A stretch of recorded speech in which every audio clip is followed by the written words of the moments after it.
Video 4, still day 2.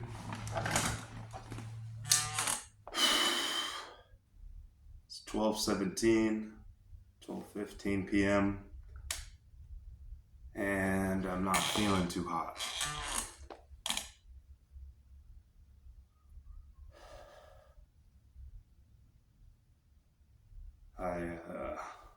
From the video earlier, positivity and stuff, and finding a good solution and all the, addiction. I felt pretty good about it. And I still do. But it's like something else right now. It's my mentality. I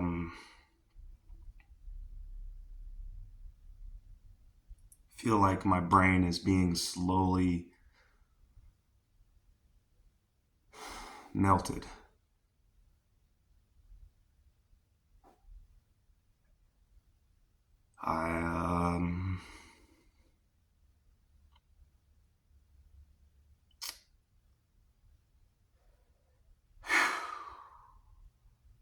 I kind of have a feeling. I took psychology in high school, and I feel like, when you're not being honest with yourself, it's like that thing called denial. And I feel like I'm in denial about a lot of stuff right now in my life. I feel like I wake up, I feel like I put a smile on my face to make me feel good about the things I'm trying to do in my life. And it's like not working. And I don't know how to wake up with a frown on my face. I don't know how to be honest with my feelings.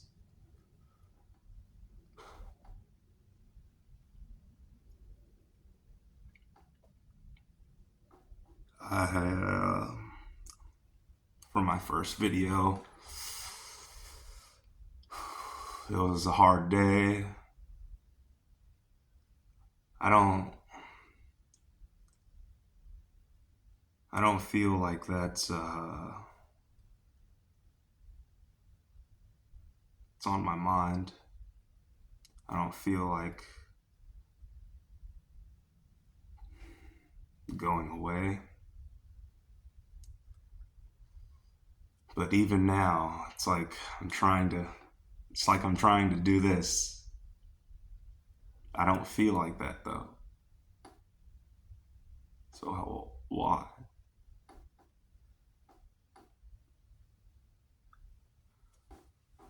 I feel like I need a therapist. NA meetings are helping me with my addiction, but that addiction has done its damage, and now it's taking its toll.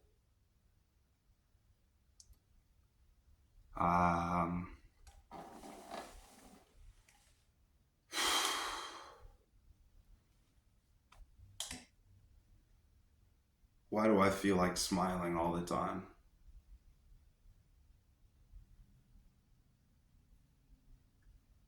Well, to understand that, let's see how I grew up. I grew up in Hayward, California with my mom and dad in a house. And it was good. It's a nice house. I was with my grandma. She was there for a bit.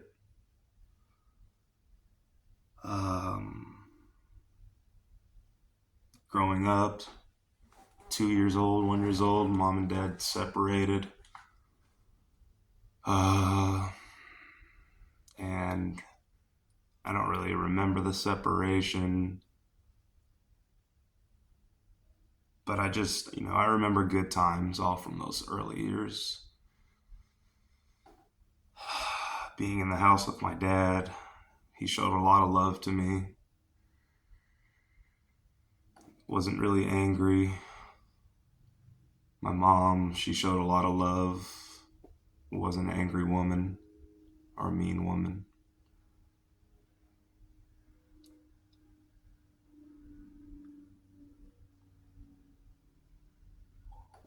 One prominent thing I remember about my mom is that she would paint my hand with paint. Red paint, green paint, blue paint, my foot too. And she'd stick it on the paper to remember, like a memory book, to remember how big my hand was or how big my foot was. And she had, that's like the best thing I remember about my mom in those earliest years. Best thing about my dad I remember is the growth pains that I had when I was growing up. It's like not good, right? I would I would get I would get growth pains, and my dad would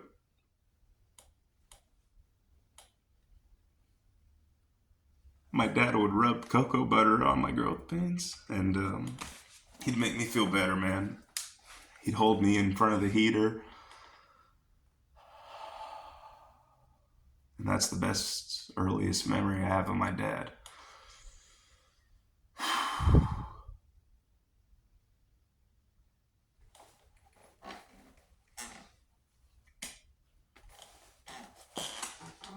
Um, as the years went on, good life, good life, good life. Um, but yeah, my dad he wasn't right in the head. He went to, I don't know if he was in war. He's a veteran, and he served his time, came home, got in a motorcycle accident, bumped his head real good, was in a coma for a few days. And from what my family, like that side of the family, tells me, he wasn't right since. But the things like they tell me about him is like he was like a really good guy. Like I said, he'd pick up trash whenever he could. He'd try to spread a lot of positivity. And I remember when I was younger, I would walk down the street with my dad, and he would say hi to everyone. He'd, you know, I lived in Oakland with him. Um, Walk down the street, call every woman he called sister, called every man he saw brother. He'd wave and smile to all the kids, and I admired that. I still do. And I find myself doing the same thing these days. Just kind of be like him.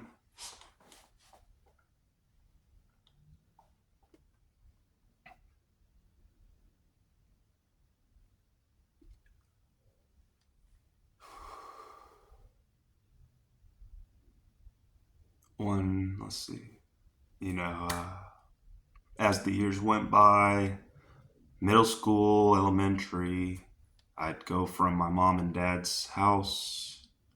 My dad lived with my grandma, his mom, and he, yeah, I'd go visit him at their house in Oakland. My mom moved from different apartment to different apartment, and every apartment we lived at was an adventure. I remember.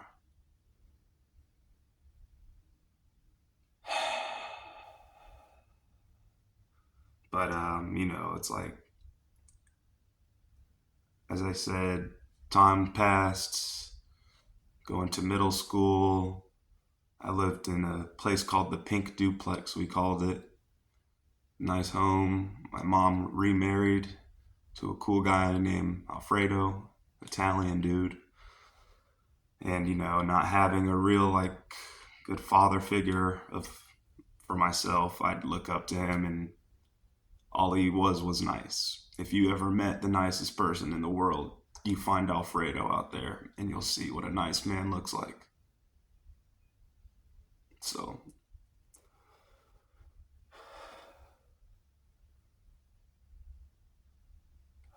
um, but yeah, my dad, his mental state declined pretty rapidly over the years. I got to see that decline firsthand. I got to see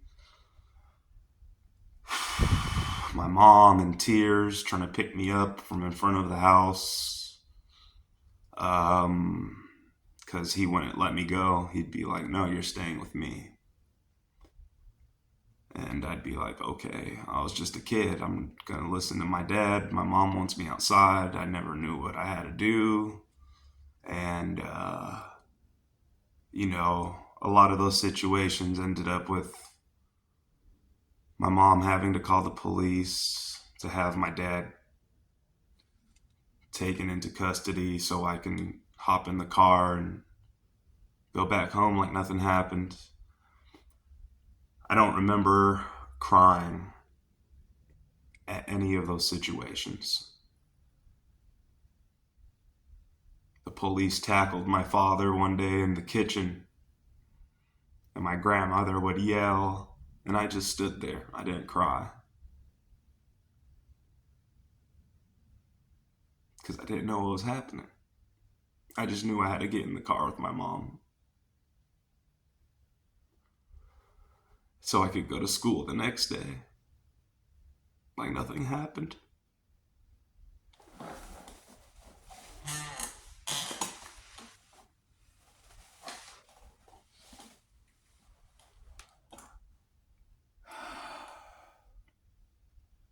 That's a lot of denial in my earliest years.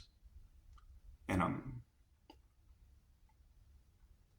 no therapist. I took psychology in high school, but I would say that's denial.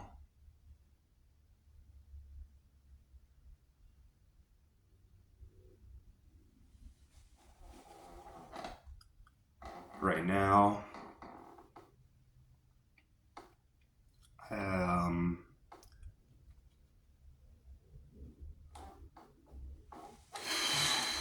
I just, you know, I feel in denial. I feel like a smile wants to go on my face to tell me it's okay. Something in my mind is telling me it's okay, smile, smile, smile.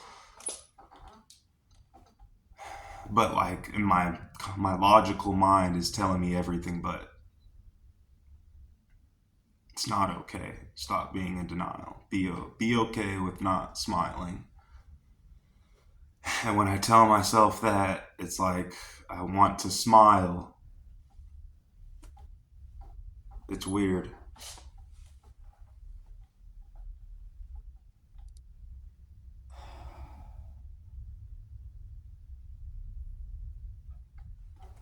High school rolls around, or middle school's done. Didn't see my dad for a few years, a lot of years, about 3 or 4. Freshman year rolls around, and that's when I started smoking weed. I think I mentioned that when I was 14. That's when like my high started taking control of my life. I I would just get high every day from the first moment I've felt it. I would just keep it going. I never wanted it to stop. I wanted I wanted to alter my brain. I wanted to not feel what I felt. And boy, one day in freshman year, I was like I was a kid in denial, but I was also a very kind of like a, like any other kid, like a fuck you kind of kid. Like, hey, f you. I know what's right. Rebellious is the word I'm trying to say. And one day I rebelled against a teacher, and I flipped him off because he was taking a picture of me and my friends smoking some weed. And, I had just flipped him off. I was like, why are you taking a picture of us? Screw you, man. I didn't even know he was a teacher. He was on the other side of a fence, and I flipped him off. I probably even said, fuck you to his face. And I looked him in the eye, and he looked at me in the eye. We looked at each other a long moment, and he went, okay. And he walked away. And I thought it was the end of that. Not even a minute later, this guy fucking comes out of the blue, still with this camera around his neck, and he just fucking slaps the shit out of me. A fucking man hand. I was like, the manliest hand on a fucking 14-year-old's face. That shit rocked my fucking world.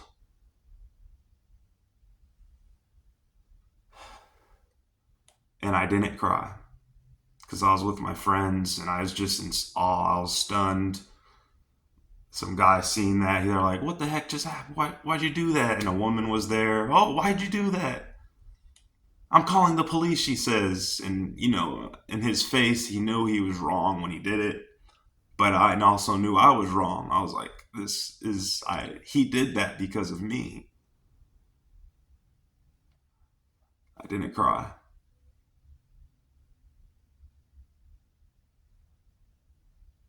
And he didn't get in trouble either because the vice principal of my school asked me if I wanted to press charges on him.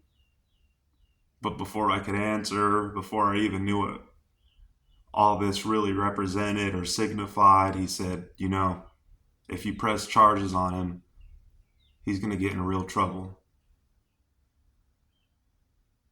And, I didn't want to get in real trouble. I probably, in my head, I'm like, if I press charges on him and I tell him why he slapped me, I might get in trouble, right? So I was like, no, I'm not going to press charges. That was the end of that. And I got in the car with my mom, drove home like nothing happened. No tears, no nothing. Denial.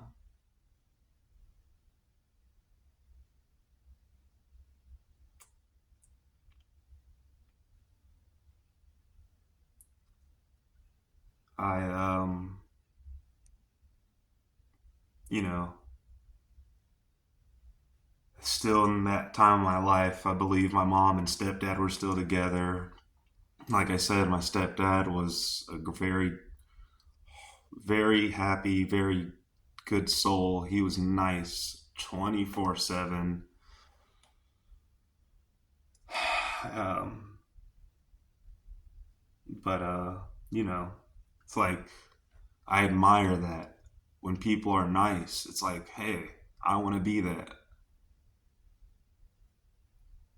And so I try to be that right now as a young man, 28 years old. I want to be nice, is what I don't even have to think about that anymore. I, in public, I am nice now because that's all I told myself. I'm going to be nice. I don't have to think about being nice. It's, I just do it now.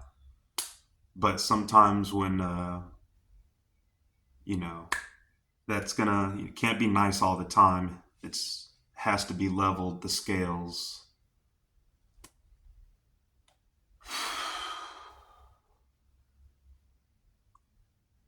So if you have too much on one side, the other side, and it'll level out eventually, is what I mean by that. Uh, 10th grade, I'm fucking up in school. 11th grade, I'm still fucking up in school. I went to a continuation school in 11th grade, high throughout the entire time. I even got alcohol poisoning in the 10th grade because I drank too much, obviously, and ended up in the hospital. Mom was yelling at me. I blacked out completely. Or I'm just a young kid. I'm 10th grade, and I passed out on the sidewalk, and I was just alcohol poisoning. I almost died that day. Throwing up green shit, just blacking in and out, fading in and out. I don't even remember the car ride home from the hospital. I just remember wanting to get in that bed and being so hungry when I woke up. And yeah. But that incident, I was stuffed into a closet that day. Um, because, no one wants to get in trouble, right? We're young, we don't know better. And, you know, I don't want people to get in trouble. I don't want my friends get in trouble, me get in trouble. We're drinking, we're cutting class and just doing stupid stuff. And so, putting me in the closet was the most logical thing to do for a child, right? Um, I could have died in that closet that day if the neighbors didn't see me get picked up by other kids and bring me back in the house like nothing happened.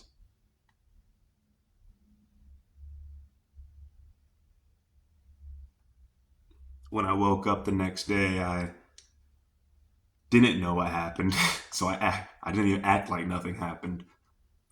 I didn't know what happened, so I found a friend with some weed, and I fucking took the edge off again. Getting away from those emotions, forgetting what happened, laughing about it. Oh shit, that's what happened. Oh fuck, I don't even remember that.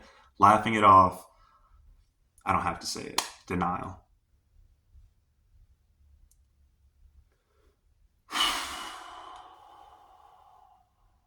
11th grade, fucking up in school. I wasn't gonna fuck up in 12th grade because I have no credits at this point, and I moved to Montana with my uncle and aunt, and they showed me a lot of love there. I got nothing but love in Montana. It was like really nice. It was I was still getting high from weed. Um,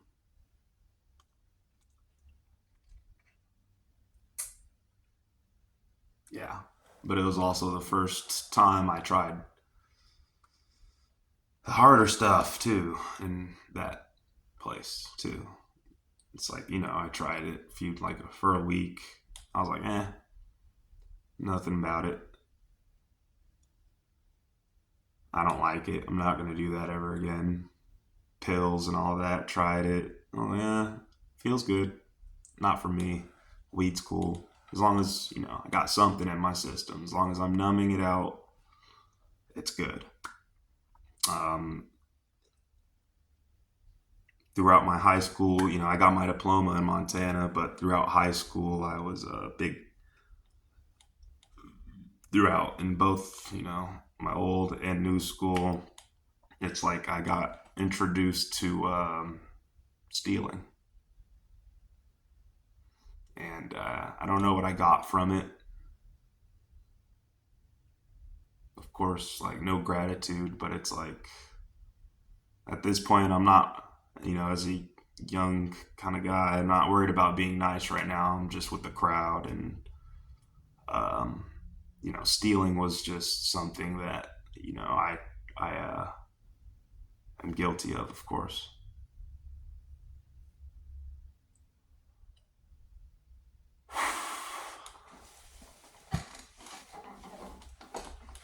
And of course, when I got caught for stealing, I deny it, even though it was plain to see that I did it.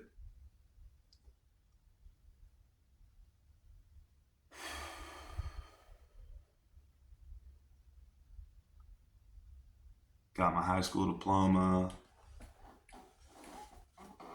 Montana, lived there for a year, got my first job there. Got my first job in Montana. It was a great job. It was at a concession stand. And at my first job, actually, it was like I was told from my aunt over there that you have a great work ethic, is what she told me. Rest in peace, my Aunt Dawn. And she was a lovely lady, very nice woman. And she told me that, and I believed her. You have a great work ethic, and I liked being around customers. I liked making them happy, satisfied. Just like, what do you need? Yeah, I got it. But also at my job, it sucks. But I was stealing from my job too. The job that treated me so well, the job that gave me the opportunity to realize that I'm a good worker, is the same job I stole from. And deny. You know, use the money for mind altering things, got high, forget about what I did for the moment, but it's not forgotten.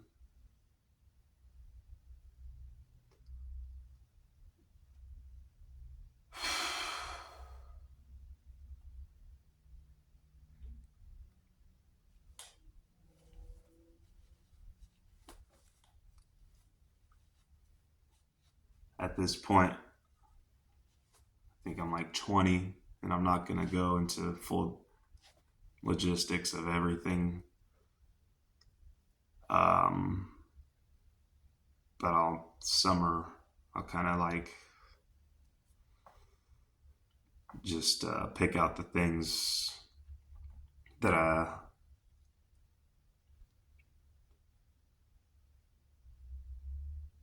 feel like are the reason why I'm in denial.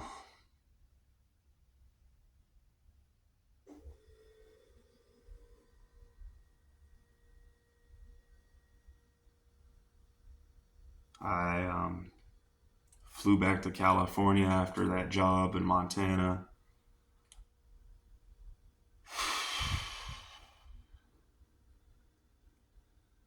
And I don't even know what the fuck I did when I got back. I got high. As soon as the plane landed, I saw some buddies. I got high. That's what I was waiting to do. Um, you know, it's always about getting high.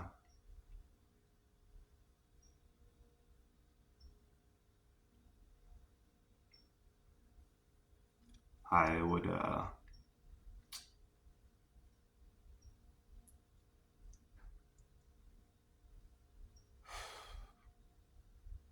I'd steal, and this hurts, man, from my mom.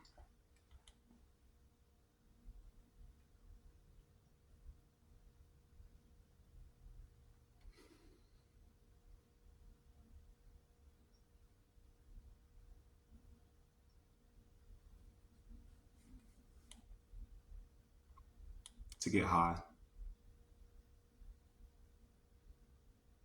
steal from my friends to get high.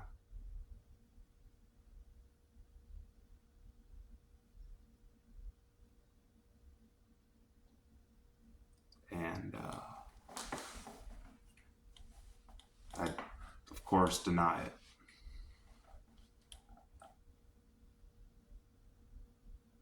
I deny that I deny it to myself. I didn't want to believe what I did. It's like, why am I stealing from these people that I love, that are so close to me, to get high?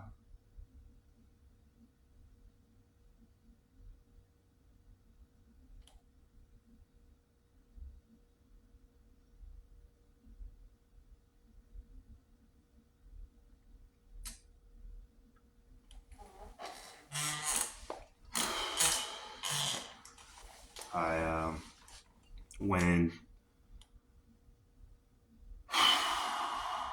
I would go in and I'd let's see. I tried when I got back to California, trying, just still fucking with the weed. Um, and new drugs, of course, come into play. I don't gotta name the drugs. People know what drugs are. I did the drugs, uppers, not the downers. But it was all just to deny and stay away from reality. Reality being, I couldn't hold down a job. I'd be a great worker wherever I work at. If I went down the list of all the places I worked, I could say that I did my best. But when you're stealing, when you're getting high, going to work, that best is just put to nothing.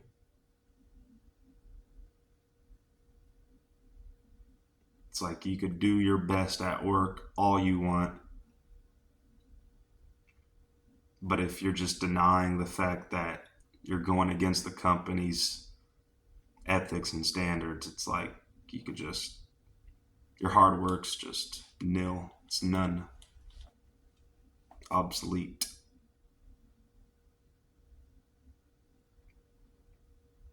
So, I'd get these jobs. I get a new job here, a new job there, and,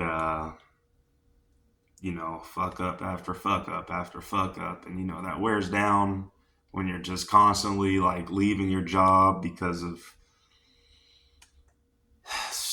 things that could have obviously been just, avoided. All for the sake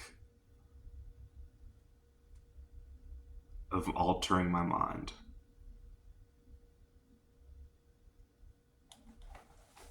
And like, I'm smiling, look at this. I don't even know why. Because I'm still in denial.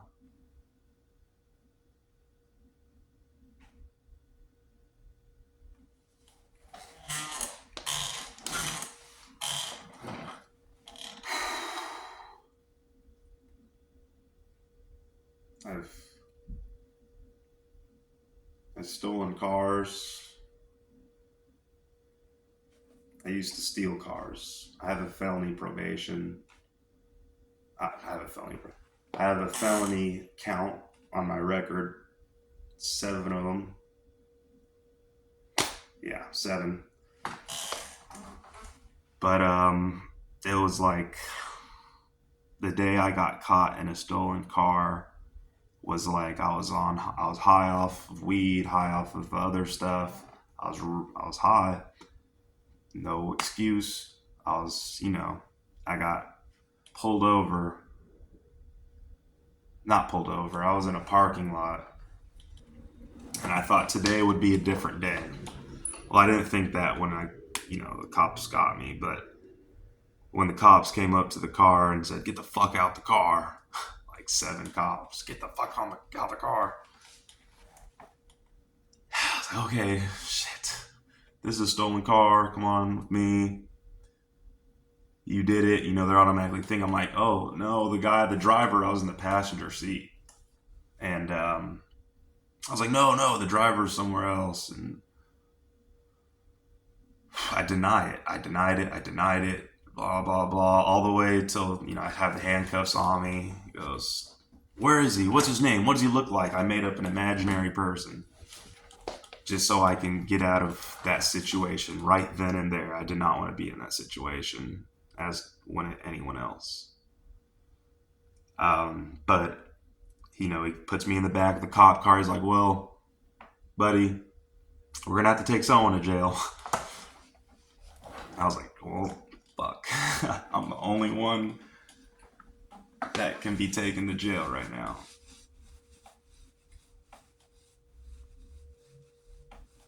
And, we get to the jailhouse.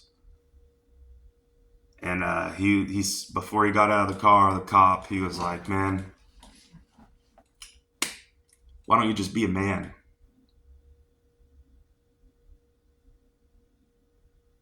And I heard that, and right at that point, I was like 22 years old, 21 or something like that, and he said that, and man, I was like a young man at that point, and it hit me home, and I was like, you know what, man, I was driving that car, and I told him the fucking truth. I know I'm in trouble. I'm not trying to get out of trouble at this point. At this point, I'm trying to be a man. And I want to see where that took me. And obviously that took me to jail. But, I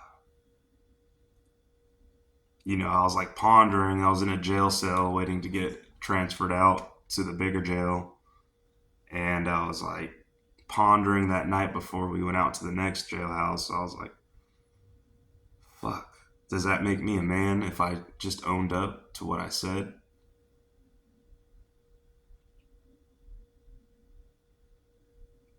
I didn't know.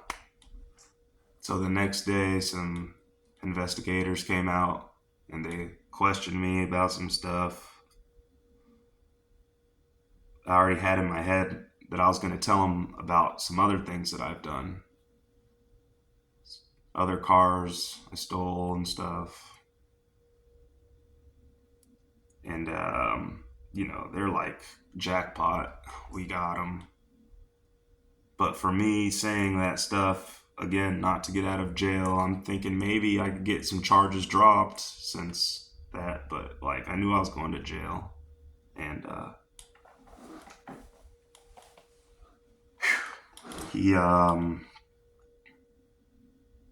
it was like 2 guys. They gave me some coffee, of course, and I was like, yeah, this is what I did. Laid it out on the table. They're like, boom, pop, pal. They got it all on paper. And, we appreciate your cooperation. They counted the cars that I gave them, recounted the stories I told them, and decided that, all right, well, I would have went to jail for 1 stolen car, but, I got 5 of them, as well as 2 home burglaries for, it's on my record already, so I'm just like, saying it. 2 home burglaries because I went into the garage to get the car keys. And that still counts as burglary because you're inside part of the house, I learned. And so 10.5 months pass in jail. And I didn't feel like the judge never mentioned the fact that I told them this, the extra stuff, it's pretty much just snitching on myself. There's no recount for the fact that I told them that I'm trying, hey guys, like, maybe, I don't know, maybe it was me saying I don't want to be in denial. I'm trying to tell you guys, hey, I'm high, I'm getting high, I was on drugs when they arrested me.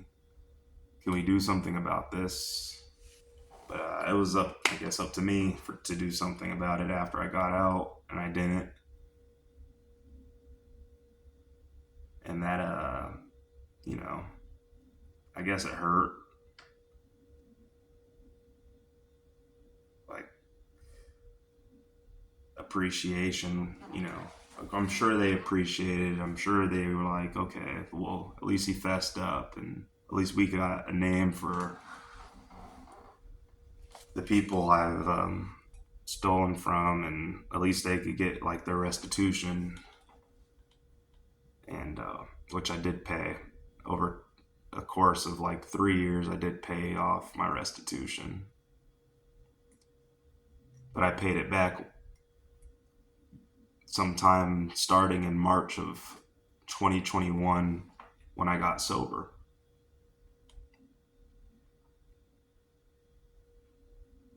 It's like when I'm sober, I can like navigate myself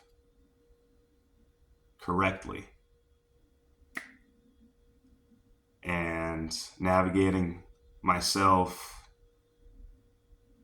correctly with a smile on my face feels a lot better than navigating incorrectly with a smile on my face, which is completely wrong.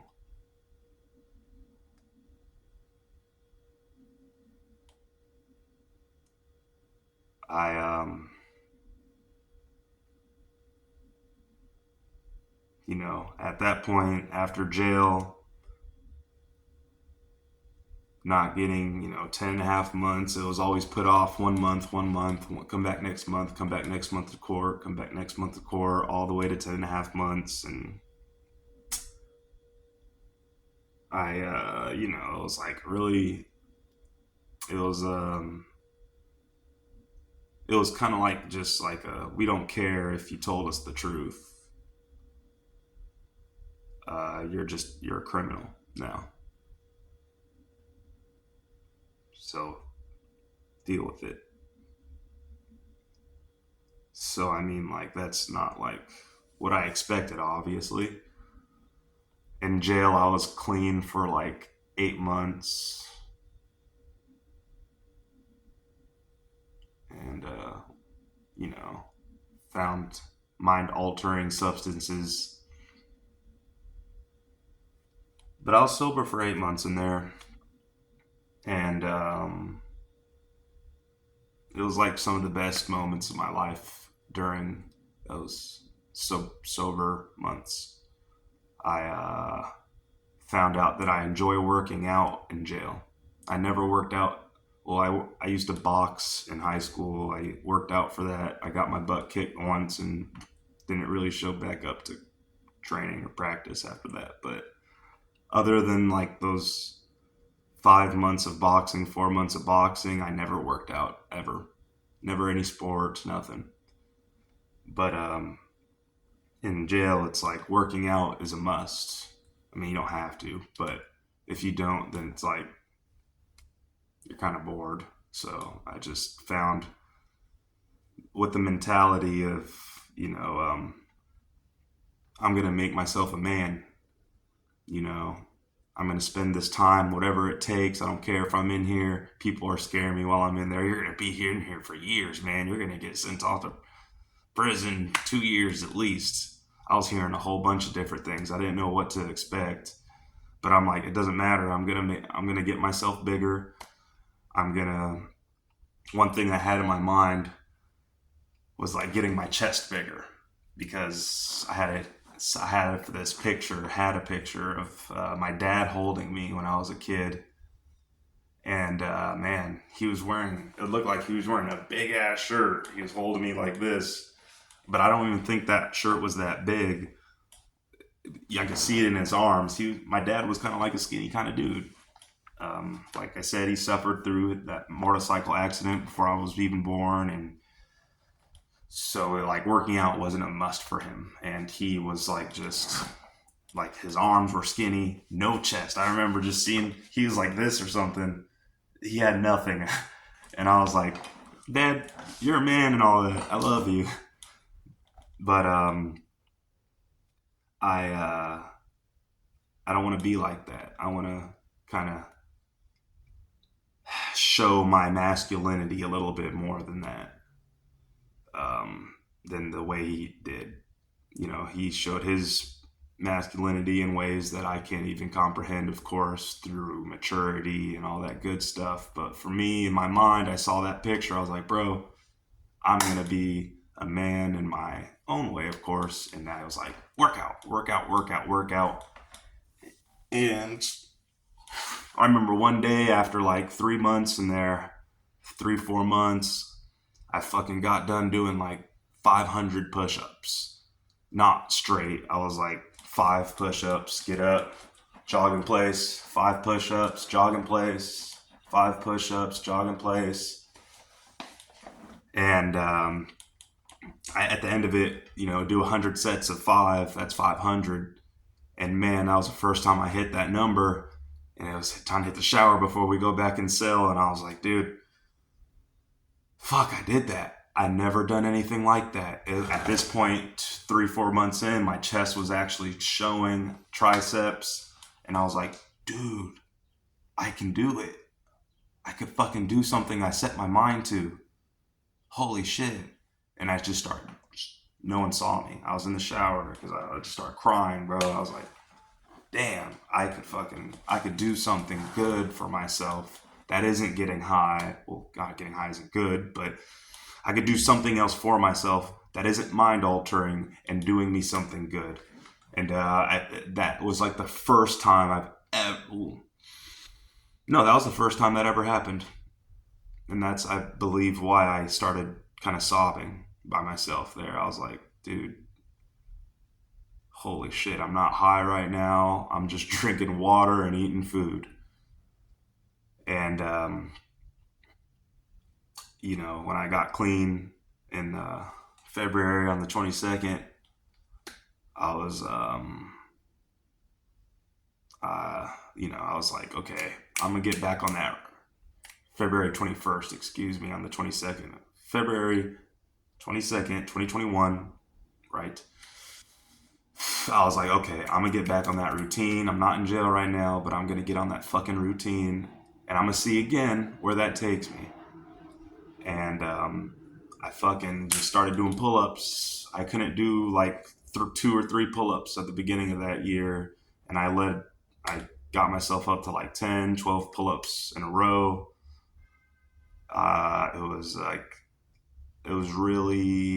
It was something, it just added to that feeling of, damn, I could do something good while being clean. And, that's what kept me pushing for a long time. But, I fucked up. I was clean most of the time I was working out, but I was smoking weed still, and altering my mind was still helping that denial kind of manifest still. So,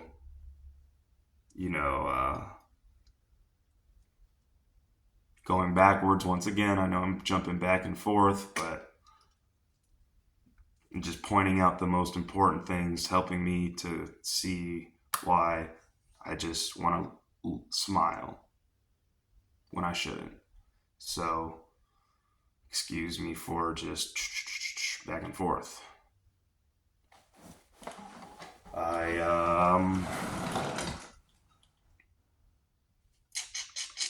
Getting out of jail. I was out of jail for 4 weeks. 2 weeks I was sober. I was working out. I was like, this is my life now. I'm out of jail. I'm gonna stay sober. I'm good. And then 2 weeks later, I got high. Well, actually, the first week I smoked some weed, actually. So it was like 1 week sober, probably. And then after that second week, it was back up to the harder stuff. Um, and to add to me talking about my drug use, it's like, yeah, sure, some weed. I always wanted to kind of like smoke a whatever it was, joint, blunt, whatever, however I smoked weed. But like for the other harder stuff that I knew was like different, obviously this stuff doesn't grow off out of the ground. It's different. It's made. And for that stuff, I never wanted to do that. It was, I had imagined it's just habitual things going on that I couldn't comprehend would take its toll on me the way it is doing today.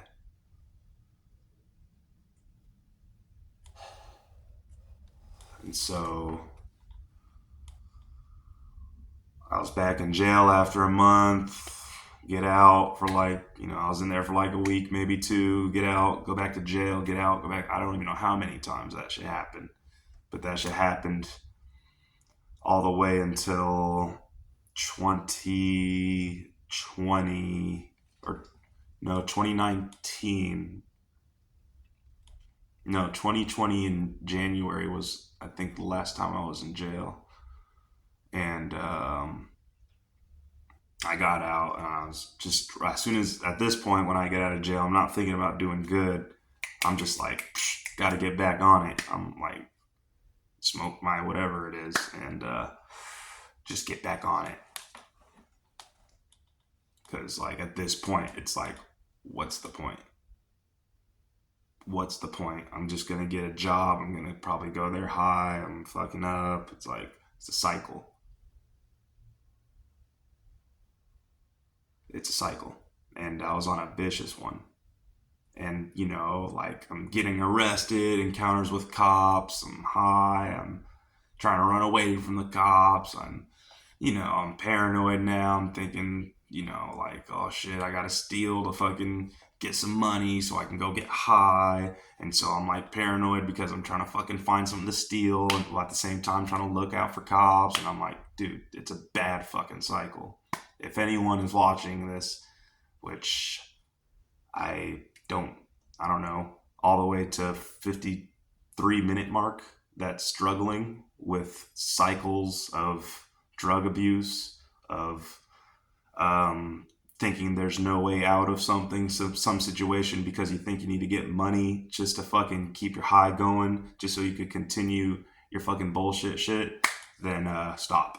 Just stop. Come talk to me, and I'll get you on a fucking exercise program. I have a personal training license that I got last time I got sober. And if you're in that situation, if you're in a situation I used to be, I please ask you to come find me, and I'll if you want the help, I'll help you out, because no one deserves to be in a cycle that they think is just completely, like, you don't know when there's a way out. You don't see any ending mark, so you're just like, I'm just gonna keep going and see what happens, and you're like taking chances on fate, but that shit's gonna bite you in your fucking butt. If I could just make another video just like on that topic, like a 2-3 minute video that addicts or people that are struggling with that are dealing with, that they may watch, I'd probably make that video.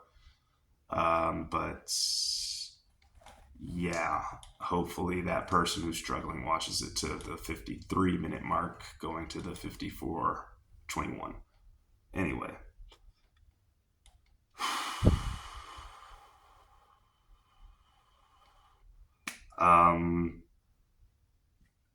Looking over my shoulder, stealing, getting drugs, all this and that, comes with like attitude, a hateful attitude, a resentful attitude, an attitude that goes completely against the two men that have really there's a lot of men that, I looked up to as a kid, but the two main men were my father and my mom's second husband, my stepdad. So, those two nice guys, I'm trying to be nice in the back. I'm at this point, like, I had jobs. I know if I'm good at work, if I have a smile on my face and I'm doing my job, if I know I'm being nice, then I'll get by. But like at that point of after I'm like, all right, I'm done with jail. I'm going to stop fucking around with stealing stuff, still fucking around with other stupid stuff. However,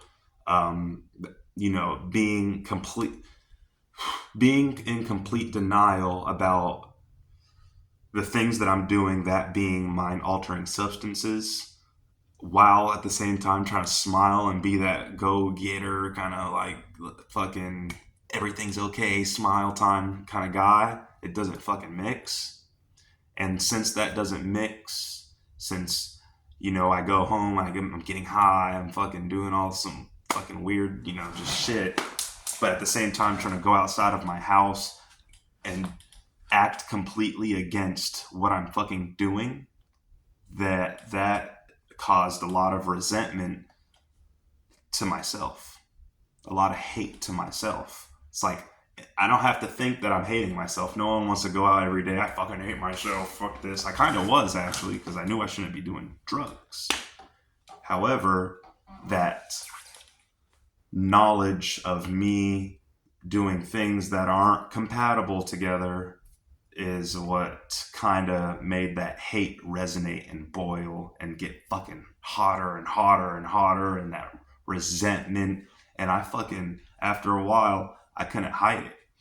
I was out there, I was just like, fuck you, fuck this, fuck everyone. But then, like, I go to work, hi, or whatever, but I'd have a smile on my face, like, hey guys, how's it going?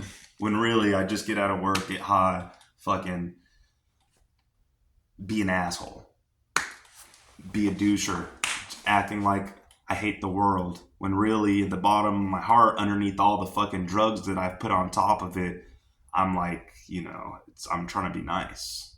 And I couldn't let that shine. I wasn't fucking, because I wasn't sober. And I think that's where that denial is coming in right now. That's why it's only 1:14. I'm not at work right now when I should be. That's why I'm right now going to let my next job know. It's like, hey, guys, I'm not going to work.